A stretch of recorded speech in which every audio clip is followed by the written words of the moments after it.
অনেক সময় আমাদের সাথে যা কিছু হয় সেটা আমাদের ভালোর জন্যই হয়। এবছর তো ভালোই কাটলো। এখন নতুন বছরের অপেক্ষা। নমস্কার বন্ধুরা, আশা করি সবাই ভালো আছেন। আজকে সকালবেলা ঘুম থেকে ওঠার পর এবছরে ১ম বার আমার মনে হলো যে শীতকাল চলে এসেছে। কেননা আজকে একদমই রোদ ওঠেনি, তার উপরে বাতাস ছিল যার কারণে প্রচুর ঠান্ডা লাগতেছিল। আর এতদিন তো রোদ উঠতো প্রত্যেকদিন, একদমই ঠান্ডা লাগতো না, যার কারণে বুঝতেই পারিনি যে শীতকাল চলে এসেছে। এখন তো মনে হচ্ছে সত্যিই শীতকাল চলে এসেছে। যাই হোক, এদিকে আমি চলে এসেছি দুপুরে রান্নাবান্না করার জন্য।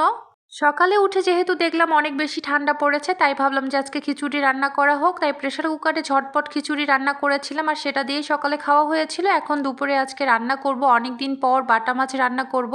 আর বাটা মাছ খেতে আমার অনেক বেশি ভালো লাগে। আপনাদের কাছে কেমন লাগে অবশ্যই কিন্তু জানাবেন। তার সাথে করেছিলাম করলা আলু ভাজি।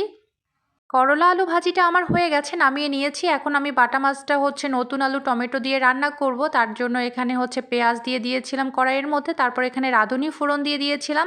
আমি তো রাঁধুনি ফোড়ন খেয়ে এখন রাঁধুনি ফোড়নের ফ্যান হয়ে গেছি, কারণ রাঁধুনি দিলে সত্যি তরকারির টেস্টটা অনেক বেশি হয়। ভিডিওর প্রথমেই একটা কথা বলেছিলাম, অনেক সময় আমাদের সাথে যা কিছু হয় সেটা আমাদের ভালোর জন্যই হয়। আমরা ক্ষণিকের জন্য সেটা বুঝতে না পারলেও কিন্তু দেখা যায় আমরা সময়ের সাথে সাথে সেটা পরবর্তীতে বুঝতে পারি যে এটা আমাদের জন্য ভালোই ছিল। সুখ দুঃখ, পাওয়া না পাওয়া, পূর্ণতা অপূর্ণতা সব কিছু মিলিয়ে এবছরটা তো বেশ ভালোই কাটলো। এখন নতুন বছরের অপেক্ষা। সবাইকে নতুন বছরের অনেক অনেক শুভেচ্ছা জানাচ্ছি।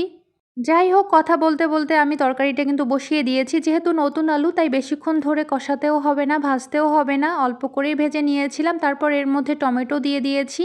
তারপর আর কিছুক্ষণ কষিয়ে এর মধ্যে একবারেই ঝোলের জন্য জল দিয়ে দিয়েছি বেশি করে। এখন ঝোলের জলটা যখন ফুটে আসবে, তারপরে এর মধ্যে ভেজে রাখা মাছগুলো দিয়ে দিচ্ছি।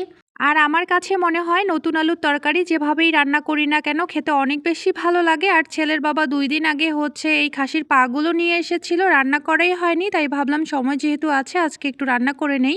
খাসির পা সেদ্ধ হতে যেহেতু অনেক বেশি টাইম লাগে, তাই আমি প্রেসার কুকারের মধ্যে রান্না করে নেব। তার জন্য এখানে আমি সব রকমের মশলা দিয়ে দিচ্ছি, তারপরে হাতে মেখে বসিয়ে দেব।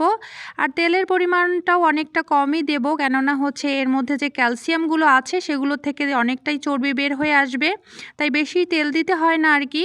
এই তো আমার হাতে মাখিয়ে নেওয়া হয়েছে। এখন পরিমাণ মতো জল দিয়ে দিব। তারপরে এটা ঢেকে সেদ্ধ করে নেব। এর মধ্যে আমার ফোনের চার্জ চলে গেছিলো, তাই বাকি ভিডিওটা করা হয়নি।